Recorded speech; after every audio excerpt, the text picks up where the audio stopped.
മാലദ്വീപിലെ Indian പ്രവാസികൾ പ്രതിസന്ധിയിൽ. പ്രവാസികൾക്ക് നാട്ടിലേക്ക് പണമയക്കാനുള്ള തുകയുടെ പരിധി SBI കുറച്ചതാണ് പ്രതിസന്ധിക്കിടയാക്കിയത്. വിഷയത്തിൽ കേന്ദ്ര സർക്കാർ അടിയന്തരമായി ഇടപെടണമെന്നാണ് മാലദ്വീപിലെ ഇന്ത്യൻ സമൂഹത്തിന്റെ ആവശ്യം. മാൽദ്വീപ്സിലുള്ള ഇന്ത്യൻ പ്രവാസികൾക്ക് നാട്ടിലേക്ക് പണമയക്കാൻ സ്റ്റേറ്റ് ബാങ്ക് ഓഫ് ഇന്ത്യ മാത്രമാണ് ഏകമാർഗം. പണമടയ്ക്കൽ പരിധി SBI വെട്ടിച്ചുരുക്കിയതാണ് പ്രവാസികളെ പ്രതിസന്ധിയിലാക്കിയത്.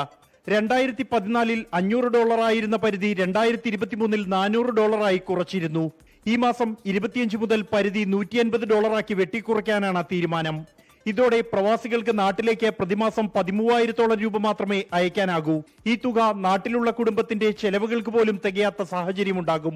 നമുക്ക് നാട്ടിലേക്ക് സാലറി അയക്കാൻ പറ്റുന്ന ഒരേ ഒരു സോഴ്സ് മാൽദ്വീപ്സിലുള്ള SBI ആണ്. കൂപ്പുകുത്തുന്ന ഒരു പ്രക്രിയയിലേക്കാണ് SBI കിടക്കുന്നത്.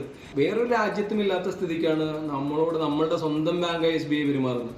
നമുക്ക് $150 നാട്ടിലേക്ക് എത്തിക്കാൻ പറയാന്ന് പറഞ്ഞാൽ 12,000 ശിഷ്ടം രൂപ മാത്രമേ നാട്ടിലേക്ക് ഇപ്പം എത്തിക്കാൻ പറ്റുള്ളൂ. നിയമപരമായി പണമയക്കാനുള്ള മാർഗം അടയുന്നതോടെ വലിയ കമ്മീഷൻ നൽകി ഏജന്റുമാർ വഴി പണമയക്കാൻ നിർബന്ധിതരാകുമെന്ന് പ്രവാസികൾ ചൂണ്ടിക്കാണിക്കുന്നു.